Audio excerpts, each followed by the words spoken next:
ስለዚህ የምታውቀው ነገር አለ አንተ ጴንጤም ልትሆን ትችላለህ፣ ኦርቶዶክስም ልትሆን ትችላለህ። ና ተማራው። ይሄንን በደንብ አድርጌ ላሳይ። እዚህ ውስጥ ጳጉሜ የለም።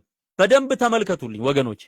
ይሄ ምህዋር ክበብ ተሰርቶለት ለእያንዳንዱ ወር አንዳንድ ከአራዊት በባህር ካሉ በምድር ከሚሽከረከሩ በአየር ላይ ከሚበሩ መርጠው ያስቀመጡት ባህረ ሐሳብ እየተባለ የሚጠራ ትምህርት አለ። አንተ አታውቀውም፣ እኔ ልንገር። አቡሻህር የሚባል መጽሐፍ አለ። ታውቀዋለህ? አቡሻህር ምን እንደሆነ የሚጠቀሙበት መጽሐፍ። የዘመን ቀመሩ የተሰራው እንደዚህ ባሉ ሁኔታዎች ነው። ተመልከተው። ከመስከረም ወር ጀምሮ ይወል መስከረም እዚህ ጋር ሚዛን የሚዛን ምልክት አለ። ጥቅምት ላይ ጊንጥ ነው ያደረጉት። ወጋው የጊንጥ መንፈስ። ይሄ ኦርቶዶክስ ውስጥ ያለ እና አቡሻህር እነ ባህረ ሐሳብ ውስጥ ያለ የጥንቆላ ኮንሰፕት ነው። ዘመን ለመቁጠር ጊንጥ አያስፈልግም።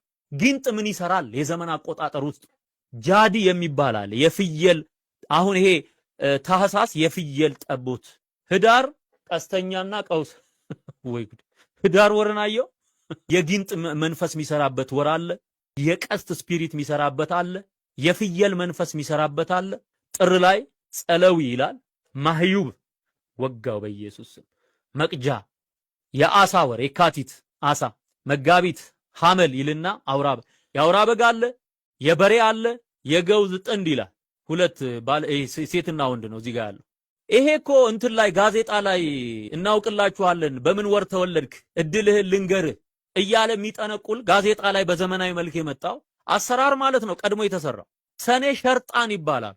ጎርምጥ የሚባል አውሬ ይሄ እንደ እንትን አይነት እንደ ጊንጥ አይነት ሆኖ ለየት ይላል። ይሄኛው አንበሳ ይላል።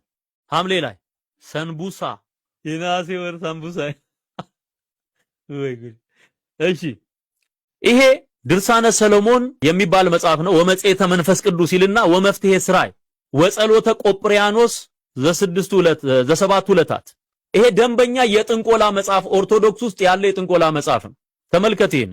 እዚህ ውስጥ ወሩ አጠቃላይ የጳጉሜ ወር በሩፋኤል የሚባለው መልአክ ስም የተሰየመ ነው።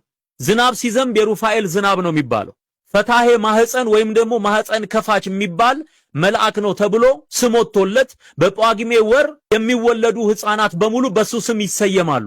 በጌታ በኢየሱስ ስም የተወጋ ይሁን። በጳጉሜ ወር የሚደገም ድግምት ነው፣ አስማት ነው።